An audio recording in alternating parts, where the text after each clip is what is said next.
मिस्र में होने वाली क्लाइमेट चेंज या आबो हवा में तब्दीली के बारे में अक़वाम मुत्तहिदा की 27वीं कॉन्फ्रेंस COP27 का ये दूसरा हफ्ता है। वॉइस ऑफ अमेरिका की हैदर मर्डॉक इस वक्त शमो शेख से हमारे साथ हैं, उनसे इस कॉन्फ्रेंस में होने वाली डेवलपमेंट्स पर बात करते हैं। Thanks Heather, thanks for joining us. US attended COP27 this year, but other major countries like Russia, China, India, who are considered as major contributors to emission levels, did not attend. How optimistic are other countries of like any positive development, any positive outcome in this scenario?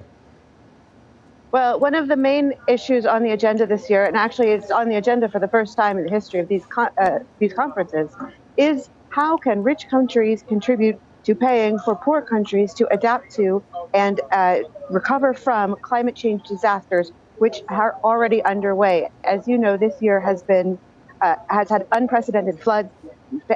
There's been close to famine in Africa. There's been fires, heat waves, droughts all over the world. And many countries, European countries particularly, have pledged funding for these efforts. And America did on Friday when President Joe Biden came, also pledged some funding towards these efforts.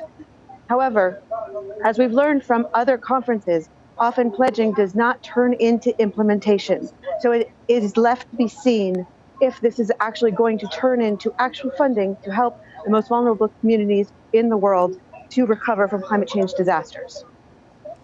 Haider हमें बता रही थी कि इस दफ़ा जो कि सबसे अहम चीज़ इस कॉन्फ्रेंस में हमें एजेंडे पे नज़र आई वो ये थी कि जो माहौलियाती तब्दीलियों की वजह से ममालिक मुतासर हुए हैं, जिनमें पाकिस्तान भी सर्टनली एक है, और उसमें ख़ास तौर पे जब ये बात हो रही है कि जो फ्लड्स हैं और कहत जैसी सूरत हाल है, इन सब सिचुएशंस में ऐसे ममालिक जो माहौलियाती तब्दीलियों की वजह से इनका शिकार हो रहे हैं, अमीर ममालिक किस तरह से उनकी मदद कर सकते हैं और इस हवाले से कंट्रीब्यूट कर सकते हैं, ये एक मेजर चीज़ थी इस एजेंडे में। लेकिन जो ओवरऑल हैदर की तरफ से बताया गया कि जो अब तक यूरोपियन ममालिक की तरफ से या अमेरिका की तरफ से जो भी फंडिंग जिनके वादे किए गए हैं वो अभी तक जो है वो मटीरियलाइज होती हमें नज़र नहीं आ रही।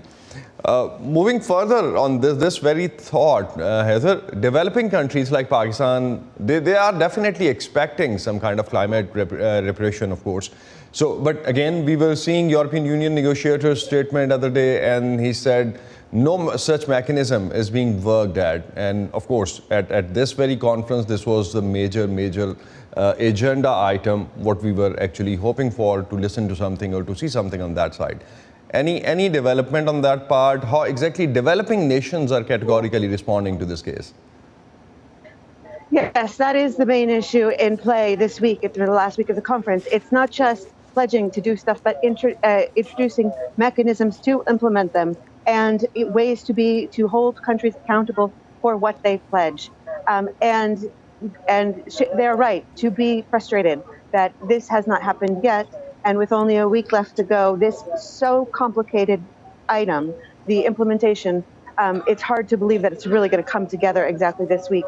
And you can see here the frustration of developing countries and representatives of countries who have come here to make it known how urgent this issue is. This morning we ran by a protest from, there were some Pakistani representatives and some activists from Pakistan, talking about climate justice as part of the climate change issue now. It used to be things like poverty and justice were directly connected, but now social justice and climate change are connected, and they say what they're asking for is not something to help them in the future. It's emergency help for something that is happening, as you well know, right now. Haider बता रही थी कि कुछ पाकिस्तान की तरफ से activist और जो लोग थे उन्होंने मुजाहरा भी किया क्लाइमेट जस्टिस के लिए, और ख़ास तौर पे जो हेल्प की बात की जा रही है कि फ़ौरी तौर पे इस वक्त मदद की ज़रूरत है, ना कि ये कि फ्यूचर के वादे किए जाएं। जिस तरह से हैदर ने बताया स्टार्ट में कि कोई मैकेनिज़्म जिस तरह से यूरोपियन यूनियन के नेगोशिएटर की तरफ से कहा भी गया कोई डेवलप नहीं किया गया अभी तक, और वो फ्रस्ट्रेटिंग है ख़ास तौर पे डेवलपिंग ममालिक के लिए। जो तरक्की पजीर ममालिक हैं उनके लीडरान की तरफ से और उनके वफूद की तरफ से खासी फ्रस्ट्रेशन का इस पर इजहार किया जा रहा है कि आपने ये एजेंडा शामिल किया है, आइटम शामिल की है, लेकिन इस हवाले से कोई भी जो मैकेनिज़्म है वो लाहेअमल जो है वो तय नहीं हो सका। Thank you Haider, thank you for joining us from Sharm Sheikh.